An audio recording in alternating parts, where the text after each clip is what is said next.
Bonjour à tous, ici Mélodie Ndeki et bienvenue dans cette petite vidéo un petit peu spéciale. Comme la fin d'année approche, moi et toute l'équipe avons décidé de vous faire cette petite vidéo FAQ afin de répondre à de nombreuses de vos questions. C'est parti. Tout d'abord, commençons par les préliminaires. Voulez-vous? Underwatch Studio est désormais une association française officiellement déclarée, dédiée à la création audiovisuelle et à l'animation. Dirigée par moi-même, Mélodie Ndeki, notre studio indépendant donne vie à des œuvres originales, des projets d'animation et bien plus encore. Notre objectif est d'aider de jeunes créateurs des créations artistiques intéressantes pour que ces dernières aient une chance. Qu'on puisse, les montrer plus facilement. On sait tous à quel point se projeter dans un projet est compliqué, voire même essayer de lancer dans ce qu'on aime, dans ce qu'on veut faire. C'est pourquoi notre association essaie d'aider les jeunes comme vous qui cherchent un taf ou à se faire un petit nom dans le milieu de l'audiovisuel ou de l'animation ou essayer de promouvoir certains types de projets. Je vous promets pas qu'on sera le prochain Glitch Production, faut pas déconner. Mais on peut essayer au moins de vous proposer des projets et qui sait aller les voir eux pour leur dire « Hey, on existe !» Et actuellement, on fait un de nos projets phares appelé The Wolf in the Sky. Mais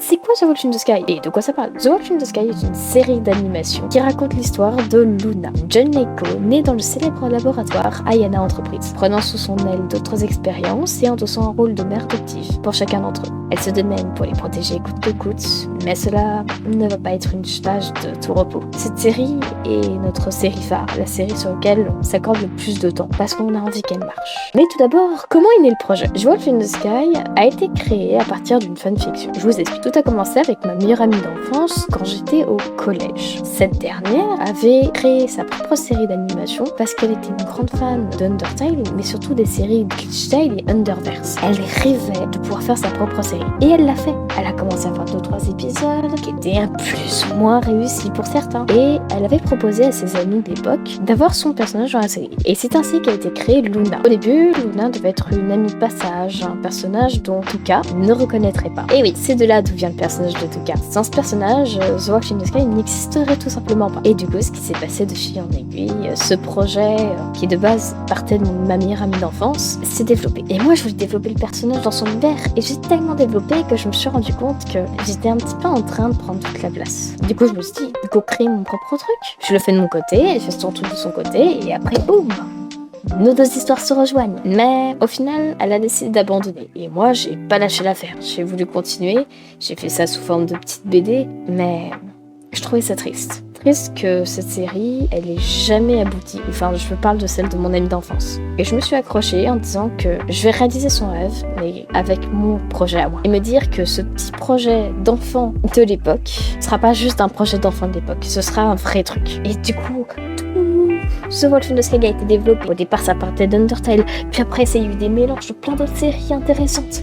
Et au final, on a créé notre propre truc. Certes, Undertale reste présent, reste une base très très présente, mais aujourd'hui, elle n'est plus qu'une référence ou une idée, quelques petites idées par-ci par-là. Elle n'en est que la racine, mais elle n'est pas le projet en lui. Maintenant, quel type de série c'est The Wolf in the Sky? The Wolf in the Sky sera une série fantasy science-fiction. On fait un mélange de l'imaginaire fantastique et de la science-fiction pour ajouter un côté logique et intellectuel. Pourquoi partir sur un choix pareil? C'est tout simplement parce que la SF, c'est un truc qui m'a toujours plu. C'est un truc que j'ai toujours adoré, que ce soit avec les Star Trek, Stargate, Star Wars un peu moins, mais toutes ces séries, ça m'intéressait et je trouvais ça super, surtout avec Stargate SG1 pour ceux qui connaissent. C'est super captivant de voir que c'est un portail, c'est tout un autre monde qui s'offre aux personnages. Et je me suis dit, pourquoi pas m'en inspirer? Plus tard, il y a eu d'autres séries qui étaient intéressantes, comme The Ancient Marcus Bride, qui m'a inspiré d'autres séries par la suite. Je vous parlerai une autre fois. Mais globalement, on va partir sur un mélange de science-fiction et de fantasy, tout en gardant un côté logique, sans pour autant aller dans le trop what the fuck. Maintenant, à qui sera destinée cette série? Avant, on notait les séries en fonction de leur PEGI, pour savoir quelle tranche d'âge cela parlait. Si je devais noter The Wolf in the Sky, je dirais que certains épisodes seraient -10, d'autres -12. Mais si je devais être plus précis, je dirais que cette série est pour les jeunes adolescents et adultes. Car après tout, cette série n'est pas des plus violentes ou perturbantes, même si je tiens à noter que certains passages risqueraient de choquer les âmes plus sensibles. C'est surtout à cause du passé de certains personnages qui est assez brutal et assez trash. Mais globalement, la série est adaptée pour un très jeune public, mais pas trop jeune non plus, faut pas abuser. C'est-à-dire que si vous commencez le collège, cette série, elle peut vous parler un petit peu. En fait, on aimerait vous partager cette série auprès de certains jeunes, comme nous on a été inspirés par le passé. Quelle sera l'ambiance de la série? The Wolf in the Sky sera une série centrée très émotion. Vous pouvez très bien voir un épisode fort en joie, en rigolade et en blague, et enchaîner sur un épisode triste et dramatique. Mais si je devais donner une ambiance majoritaire, la série se dirait rigolote, mais saurait être sérieux au moment où il le faut. Quels seront les thèmes abordés? La série sera centrée majoritairement sur la famille, non pas d'un point de vue uniquement sanguin, mais sur tout point de vue, que ce soit psychologique ou mental. C'est-à-dire qu'on va parler de la famille de sang, de la famille que l'on se crée avec des amis, des familles recomposées, des familles recréées, des familles créées, et j'en passe. À côté, on parlera également de maltraitance sous plusieurs types et formes, tout en gardant un côté assez léger, sans que ce soit trop brutal. On parlera également du deuil et du dépassement de soi, mais également de la reconstruction mentale et physique. Mais majoritairement, la série abordera des thèmes mentaux forts, notamment avec les handicaps invisibles, qui sont majoritaires dans la série, sans oublier les handicaps physiques. Une multitude de choses qui sont très intéressantes, mais qui seront abordées de manière assez douce pour pas perdre les jeunes téléspectateurs. Quel ton narratif aura la série? Je vous ai parlé tout à l'heure de l'ambiance, mais là on va vous parler de manière plus précise. La série va jouer énormément avec vos nerfs, vos pulsions, et sur le fait de vous captiver. C'est-à-dire qu'elle saura vous prendre dans l'histoire et vous fera passer d'une émotion à une autre. On va faire tout notre possible pour pas que vous perdiez le fil. Très pratique quand vous êtes atteint de TDAH. Un peu comme fait The Amazing Style Circus, où chaque épisode, vous êtes pris au jeu, aux émotions, et vous êtes captivé à ce qui se passe. Il y a des fois un petit élément déclencheur qui vous fait rappeler que même si vous avez des problèmes de concentration, ça vous ressente sur l'histoire. Mais pour la série, vous serez relativement assez pris. Et ça, vous pouvez me croire. Ou du moins, je vais m'en assurer. Je peux pas vous faire des promesses que je peux pas tenir, je vois pas dans l'avenir. Mais en tout cas, vous serez assez pris dans les relations des personnages ou de l'environnement en général. Maintenant, y aura-t-il des énigmes ou des éléments cachés? Pour nos petits enquêteurs du dimanche et nos petits curieux, il y en aura tout un tas. Chaque épisode aura son lot de petits secrets et son lot de mystères. Rien que pour vous dire, l'opening et l'ending sont remplis d'énigmes et de secrets. On a même notre propre langue.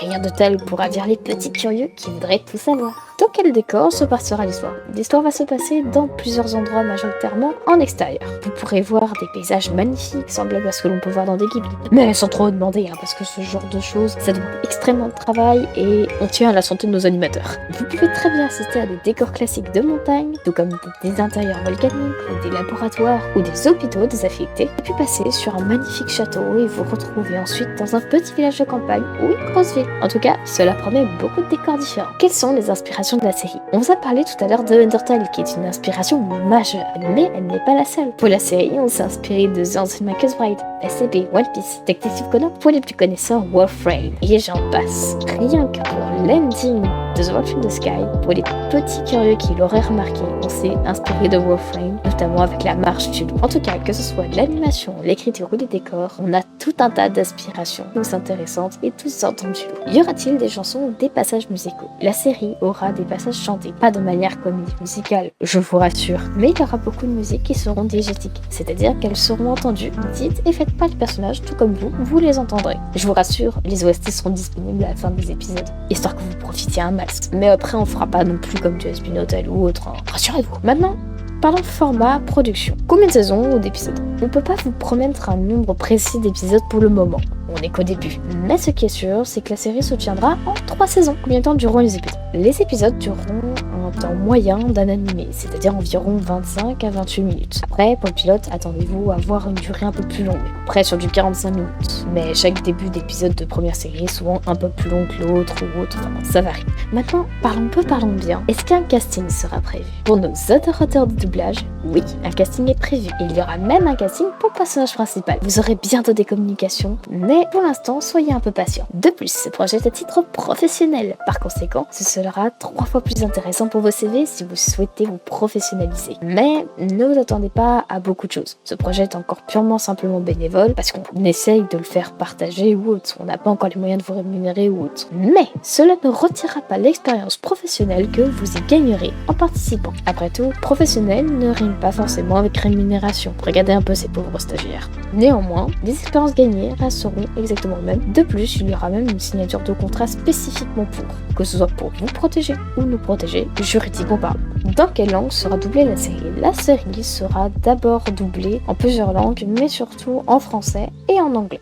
afin de toucher une plus large variété de personnes. Où pourra-t-on voir la série? La série sera majoritairement diffusée sur YouTube et uniquement sur cette dernière. Après, si d'autres plateformes voient le jour et sont beaucoup plus intéressantes, on envisagera de publier la série ailleurs. Mais pour l'instant, ce sera que sur YouTube et éventuellement quelques extraits de shorts postés sur TikTok par-ci par-là. Où en est la production actuellement? La production actuellement, elle est en retard. Je suis désolée de vous dire, mais elle est en retard pour des raisons de paperasse et de maladies qui sont arrivées suite à ça. Mais pas de panique, le pilote sera quand même prévu d'ici automne 2026, voire 2027 si on a trop de retard. Mais on a pour objectif de poster ça en automne 2026. Maintenant, suivi, projet et implication du public. Peut-on soutenir la série financièrement? Pour répondre à votre question, oui. On peut soutenir la série financièrement et j'espère que vous le feriez. Parce que si on veut aller aussi loin dans le projet, il faut bien avoir une aide financière. Soyons réalistes 5 minutes. Pour cela, nous avons créé un Patreon dédié à l'intégralité de nos projets. Que ce soit pas uniquement sur Welcome to the Sky, mais également tous nos autres projets qui en suivront. Le lien est d'ailleurs disponible dans la description. Vous avez qu'à cliquer dessus. On va d'ailleurs essayer d'y publier au moins une news par semaine de l'avancée de nos projets. Que ce soit sur Welcome to the Sky ou d'autres. Mais pour Welcome to the Sky, on va essayer de vous mettre une news par semaine. Donc, si vous êtes intéressé, n'hésitez pas à follow. Quel réseau pour suivre l'actualité? Eh bien, pour suivre l'actualité de nos séries, de nos créations, et bien sûr Patreon. Mais Patreon, c'est pour ceux qui souhaitent nous aider financièrement. Pour les autres, vous aurez bien entendu des posts YouTube faits régulièrement, ou encore des extraits vidéo postés au format short sur YouTube ou TikTok. Et puis vous aurez également des écritures plus formelles, que ce soit sur Blue Sky ou Twitter. Vous avez d'ailleurs tout ça en lien en description. Je vous invite quand même à aller follow et essayer de vérifier. On essaiera de régulièrement poster quelques petites news par-ci par-là. Pas aussi régulier que Patreon, mais tout comme. Y aura-t-il des histoires inédites? La réponse est oui. Maintenant, pour étoffer l'univers, il y aura des histoires et même des petits comics ou même des petits trucs. Je vais vous donner l'exemple avec The Welcome to the Sky, mais il n'y aura pas que lui. Mais après tout, l'univers de la série est extrêmement grand et énormément de choses sont à raconter. Mais évidemment, on sait tous que c'est impossible de tout mettre dans une série. C'est pourquoi des mini-séries comme Melody Tales ou encore des petits comics seront publiés sur la chaîne ou encore sur Patreon ou autre. Dessus, on racontera plus amplement les histoires des personnages secondaires, ce qui se passe dans l'univers. Les fans pourront-ils participer à l'univers? Maintenant, petit point intéressant, oui. Les fans, vous pourrez participer à l'univers. Bien entendu, les choses anodines, pas non plus tous les éléments principaux de l'histoire, mais en fonction de ce que vous voudriez qu'on fasse, on essaiera de s'arranger. Par exemple, vous voulez en savoir plus sur tel ou tel personnage, on peut très bien créer un épisode centré sur ce dernier, ou faire une version mini-série ou comique, mais en soi, vous aurez une petite impact sur l'histoire. Et puis, vaut mieux un peu que pas du tout. Maintenant, intention artistique. Quel est le but de la série The Welcome to the Sky? Le but premier de la série est de montrer et de démontrer que nos projets d'enfance peuvent très bien aboutir. Je trouve ça triste de voir plein de gens créer des histoires, des projets qui sont jamais concrétisés. Combien de fois certains d'entre vous ont participé ou créé des projets qui n'ont jamais vu le jour? Avec The Welcome to the Sky, je veux prouver que même si on a créé une série d'enfance, on peut très bien réussir avec elle et aller aussi loin avec. Même si c'est qu'un premier projet, pourquoi pas faire en sorte que ce tout premier projet de notre vie devienne notre tout premier projet professionnel et public. Et avec vous, faire en sorte que le but primordial de cette série soit d'aider les petits artistes, créateurs ou jeunes débutants en audiovisuel, afin que ce petit projet naissant aide à faire grandir d'autres personnes et afin que ceux qui sont dans l'ombre puissent avoir une part de lumière, aussi petite soit-elle. Ensuite, que représente ce projet pour moi personnellement? Eh bien, pour moi, The Welcome to the Sky, c'est bien plus qu'une série. C'est une chance, une promesse, une proposition d'un projet qui pourrait fortement vous intéresser. Et également le pilier du début d'une communauté que j'essaie de créer depuis des années. Alors pour moi, cette petite fanfiction d'enfance, c'est l'un de mes plus gros projets et c'est un énorme projet pro. Et je suis prêt à me donner à 100% pour ce dernier, en espérant qu'elle vous plaira et que vous serez prêts à embarquer dans le train avec moi.